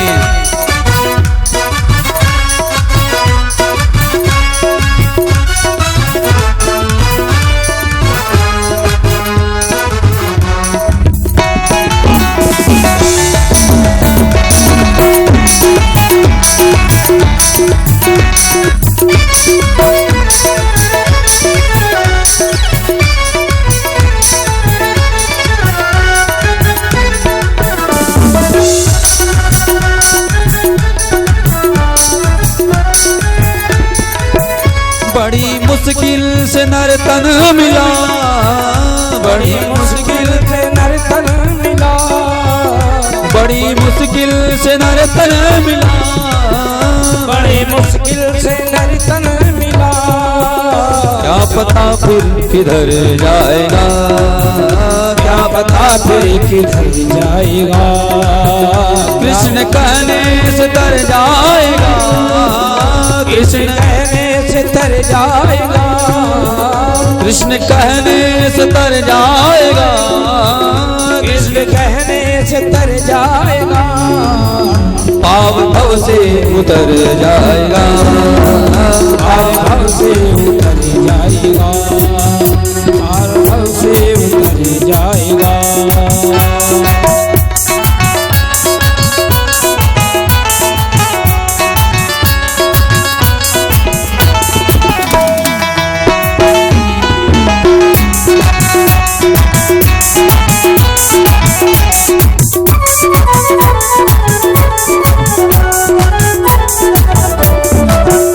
सभी लोग बोलेंगे हाथों को उठाते तालियों को बजाते हुए।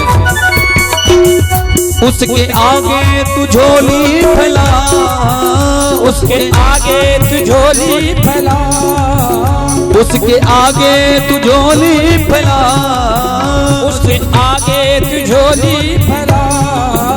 दाता झोली को भर जाएगा, दाता झोली को भर जाएगा। पाव भव से उतर जाएगा, पाव भव से उतर जाएगा, पाव भव से उतर जाएगा, पार भव से उतर जाएगा।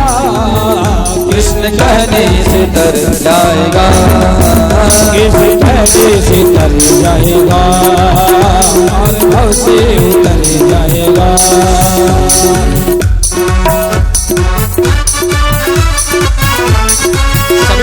प्रेम से हाथों को उठाते हैं और तालियों को बजाते हुए बोलेंगे बाके बिहारी लाल की।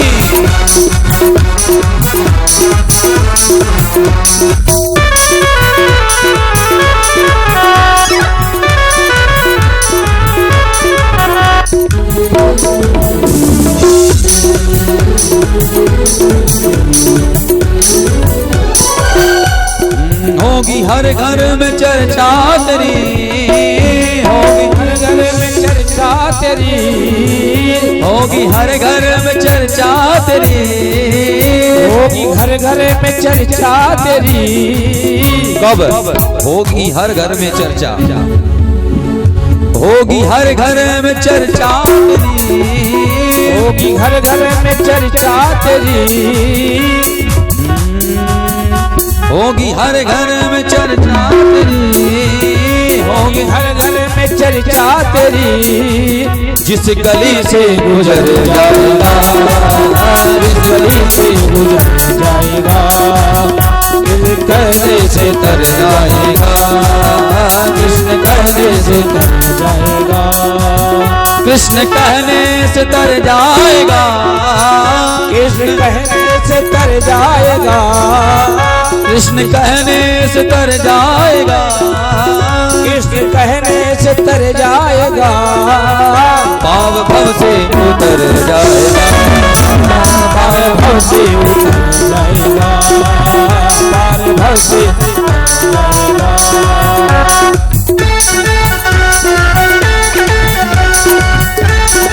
सभी लोग प्रेम से गाएंगे भाव से।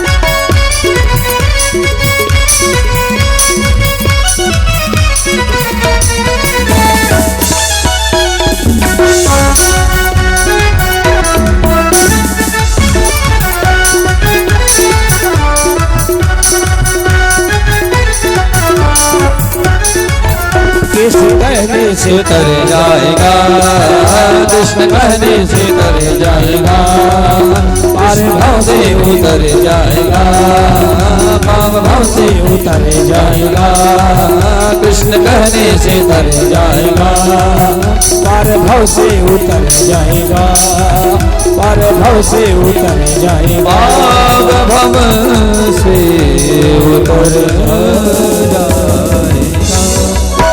कृष्ण कहने से तर जाएगा। बोल कृष्ण कन्हैया लाल की जय। होगी हर घर में चर्चा तेरी, जिस गली से गुजर जाएगा। आज जिस ध्रुव को सुरुचि माँ नहीं पूज रही थी, आज जिस ध्रुव को उत्तानपाद की गद्दी पर नहीं बैठने दी थी, आज राम की कृपा हुई तो ध्रुव क्या हो गए, 33 एक दिन नहीं बैठने दे रही थी महाराज, 33,000 वर्ष तक क्या की, अपने पिता के गद्दी पर बैठ के ध्रुव क्या किए, राजभोग किए। और जब राजभोग खत्म हुआ उसके बाद अंत में उन्हें एक ध्रुव लोक मिला, जैसे भगवान का लोक होता है उसी प्रकार लोक मिला। कब? जब राम की कृपा हो जाती तो सब कुछ मिल जाता है। जा पर कृपा राम को होई, ता पर कृपा करें सब कोई। आज राम की कृपा हुई तो ध्रुव क्या हो गए, पूजनीय हो गए। जिस गांव में उनका सम्मान नहीं होता था, आज उस गली से उनके पिता ने क्या किया, राज को छोड़ करके चले गए। हमारे महाराज जब भगवान ने आशीर्वाद दे दिया तब मेरा क्या ठिकाना। उत्तानपाद छोड़ करके भागवत ये 10वें स्कंद का पाठ करके उत्तानपाद क्या हुए, भगवान के परम वैकुंठ को प्राप्त हुए। और गली से जा रहे महाराज, ढोल बाजे के साथ में उनका क्या हो रहा है, स्वागत हो रहा है। इन्हीं ध्रुव जी महाराज के वंश में आगे चल करके कौन हुए, राजा अंग हुए। राजा अंग हुए और राजा अंग का पुत्र कौन हुआ, वेन था। वेन कैसा था, राजा अंग तो धर्मात्मा थे, लेकिन महाराज राजा अंग का जो बेटा वेन था वो धुंधकारी के जैसा वो भी एकदम था। पिता समझाते कि बेटा तुम बेटा हो, बड़े हो गए हो, मेरे शरीर की कोई अता पता नहीं है, मैं कब चला जाऊं, एक काम करो तुम जिम्मेदारी लो। राज्य को चलाने का जिम्मेदारी लो, किस प्रकार से राज्य को चलाना चाहिए। लेकिन वेन को कोई समझ में आने वाला नहीं। अंत में जब राजा अंग की बात को वेन नहीं माना तो पिता ने क्या किया, अपने राज्य को छोड़ करके चले गए। अब सारे प्रजाओं ने राजा को ढूंढा, लेकिन राजा जब नहीं मिले तो सोचे भाई अब राजा का पुत्र है, राजा नहीं है तो राजा का पुत्र है तो कैसा भी है, क्या पता राजभोग जब मिलेगा राजा बनेगा तो इसके अंदर सुधार आ जाएगा,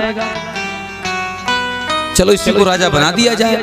जो ही वेन को राजा बनाया गया, राजा वेन ने तुरंत घोषणा कर दिया कि आज के बाद सुनो, हे राजाओं, हे प्रजाओं, हे ऋषियों मुनियों, आज के बाद सारा पूजा पाठ धूप दीप इत्यादि जो तुम लोग जब तब करते हो ना, सब बंद। आज के बाद कोई पूजा पाठ नहीं करना है।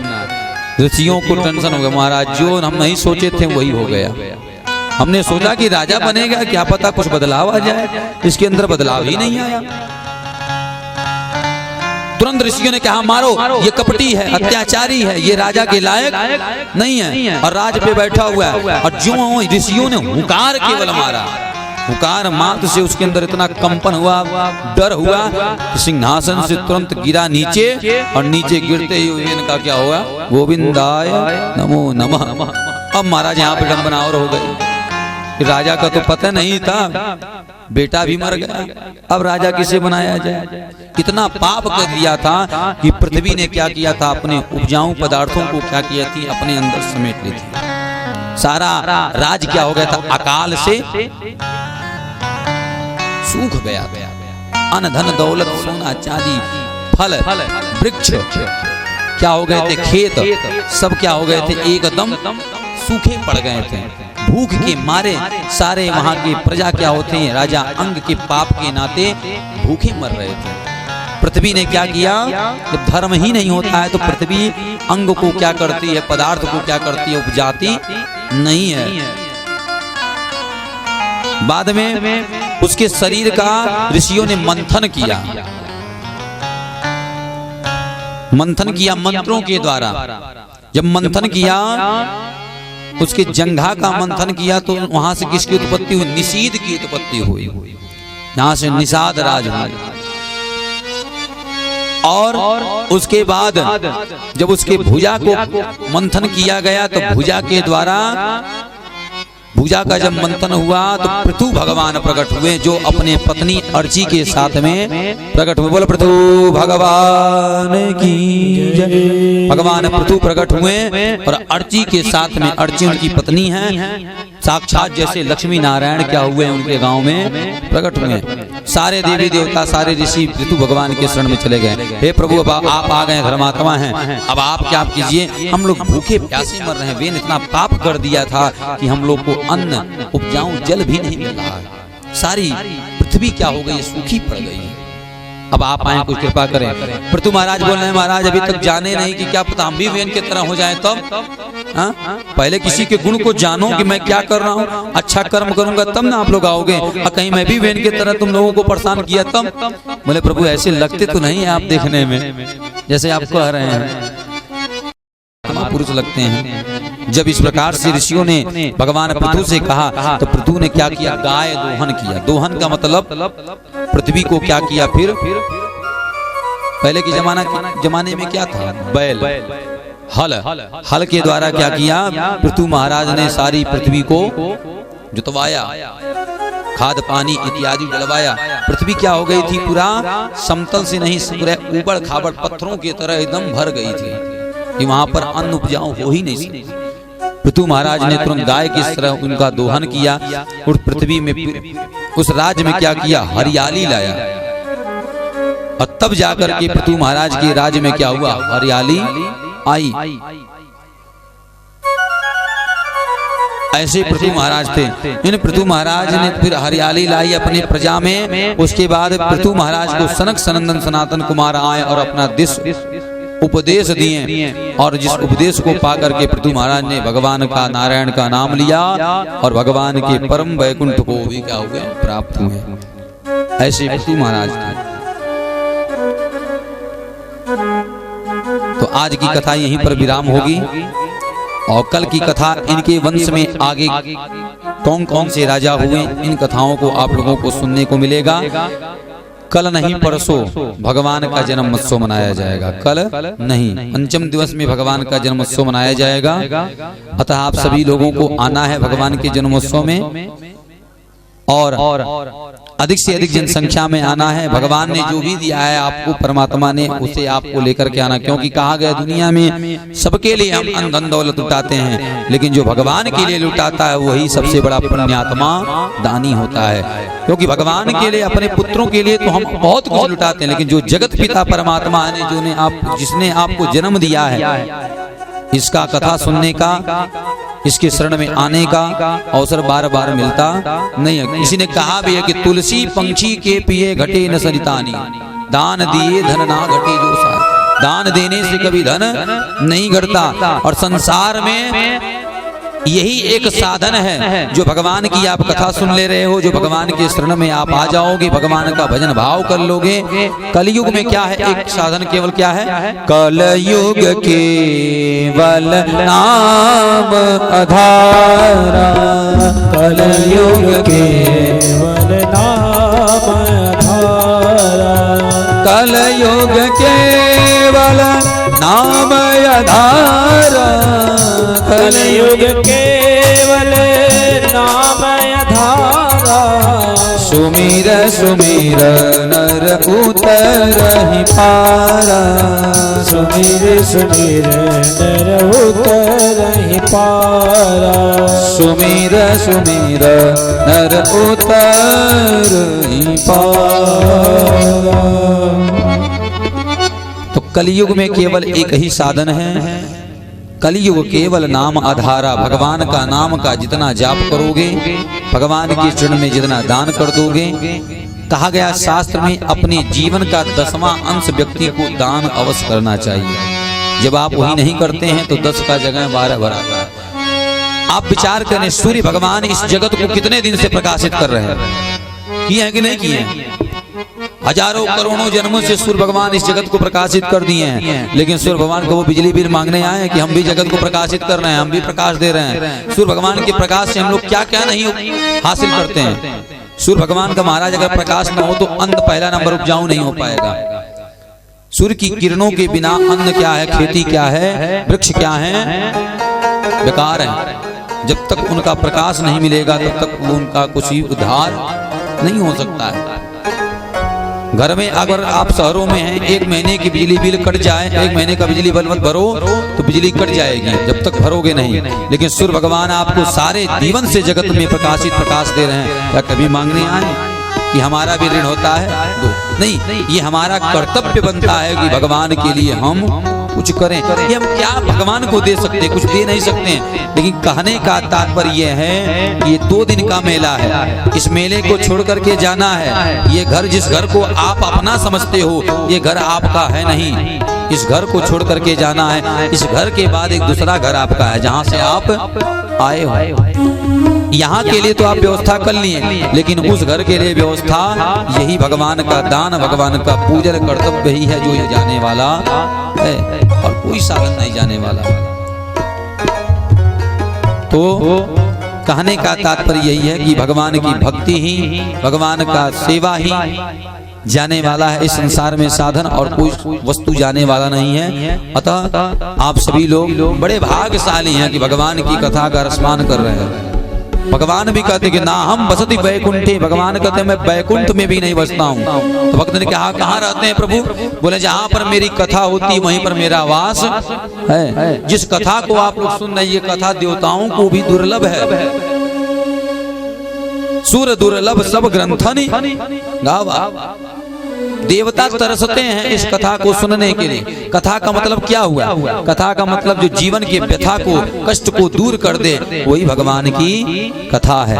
ऐसी कथा आप श्रवण कर रहे हैं। आइए 2 मिनट भगवान का भजन करते हैं, उसके बाद भगवान की कथा को भगवान के चरणों में समर्पित करते हैं, उसके बाद भगवान की भव्य मंगलमयी आरती। सभी लोग प्रेम से, भाव से हाथों को उठाते, तालियों को बजाते हुए भगवान का भजन करेंगे। 2 मिनट बोलेंगे। श्री कृष्ण गोविंद हरे मुरारे, हे नाथ नारायण वासुदेवा। श्री कृष्ण गोविंद हरे मुरारी हे नाथ नारायण वासुदेवा। श्री कृष्ण गोविंद हरे मुरारे हे नाथ नारायण वासुदेवा। श्री कृष्ण सभी बोले प्रेम से हाथ उठा के ताली हे नाथ नारायण वासुदेवा। हे नाथ नारायण वासुदेवा। हे नाथ नारायण वासुदेवा। हे नाथ नारायण वासुदेवा। हे नाथ नारायण वासुदेवा। श्री कृष्ण गोविंद हरे मुरारे हे नाथ नारायण वासुदेवा। श्री कृष्ण गोविंद हरे मुरारी हे नाथ नारायण वासुदेवा। बोल कृष्ण कन्हैया लाल। सभी लोग अपने स्थान पे खड़े हो जाएं। श्यामा तेरी आरती कन्हैया तेरी आरती सारा संसार करेगा कर जोड़ के। श्यामा तेरी आरती कन्हैया तेरी आरती सारा संसार करेगा कर जोड़ के। श्यामा तेरी आरती कन्हैया तेरी आरती सारा संसार करेगा कर जोड़ के। श्यामा तेरी आरती कन्हैया तेरी आरती सारा संसार करेगा कर जोड़ के।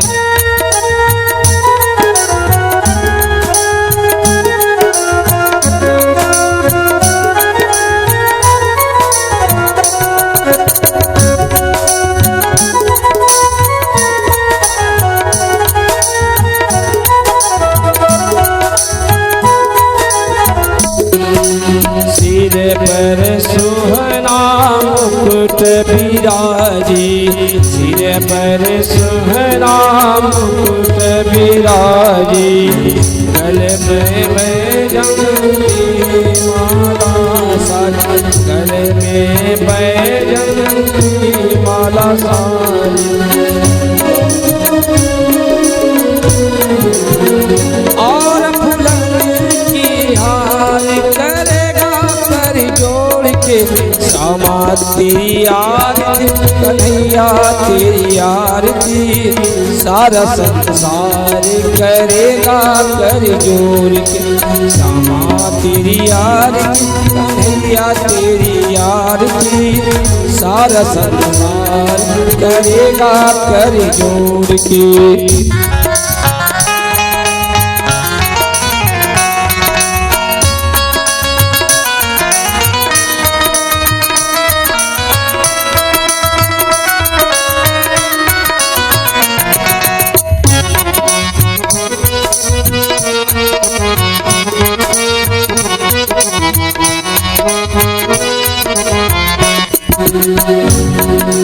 ब्रह्मादिक तेरे यश को गावे। ब्रह्मादिक तेरे यश को गावे। नारद सारद लगावे। नारद सारद ध्यान लगावे। और करे जयकार करेगा कर जोड़ के। श्यामा तेरी आरती कन्हैया तेरी आरती सारा संसार करेगा कर जोड़ के। श्यामा तेरी आरती कन्हैया तेरी आरती सारा संसार करेगा कर जोड़ के।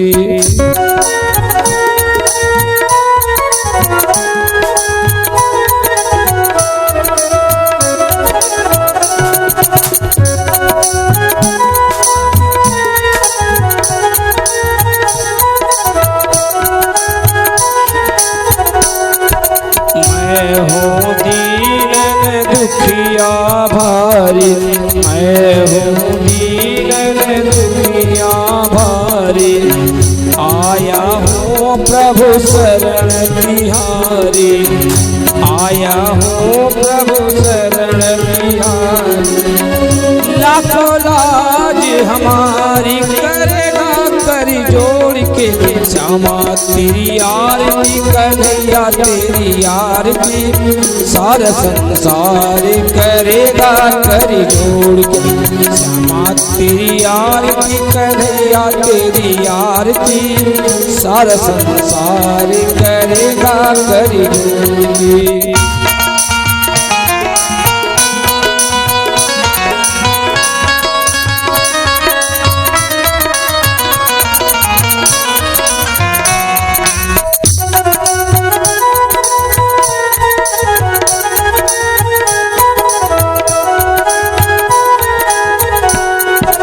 अपने शरण की भक्ति दीजिए, अपने शरण में हमको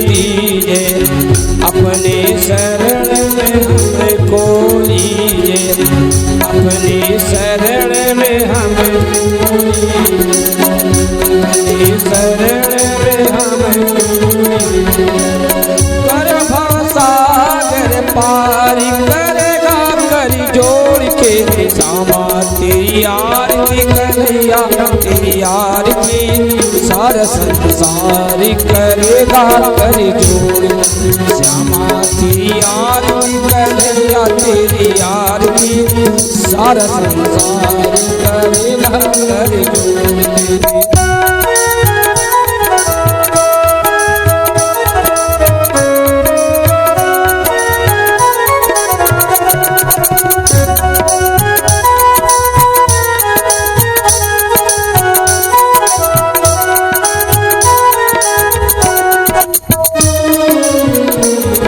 प्रेम सहित जो आरती गावे, प्रेम सहित जो आरती गावे, श्री राधा माधव पद पावे, श्री राधा माधव पद पावे। अपार करेगा कर जोड़ के, श्यामा तेरी आरती कन्हैया तेरी आरती, सारा संसार करेगा कर जोड़ के। श्यामा तेरी आरती कन्हैया तेरी आरती, सारा संसार करेगा कर जोड़। त्वमेव माता च पिता त्वमेव, त्वमेव बन्धु च सखा त्वमेव, त्वमेव विज्ञानविदं त्वमेव, त्वमेव सर्वं मम देव देव। कर्पूरी गौरं करुणावतारं, संसारी सारं भुजगेन्द्रहारं, सदा वसन्तं हृदयानभीते, भवनं भवानी सहितं नमामि। श्यामा तेरी आरती कन्हैया तेरी आरती, सारा संसार करेगा कर जोड़। श्यामा तेरी आरती कन्हैया तेरी आरती, सारा संसार करेगा कर जोड़। श्यामा तेरी आरती कन्हैया तेरी आरती, सारा संसार करेगा कर जोड़। सारा संसार करेगा कर जोड़, सारा संसार करेगा कर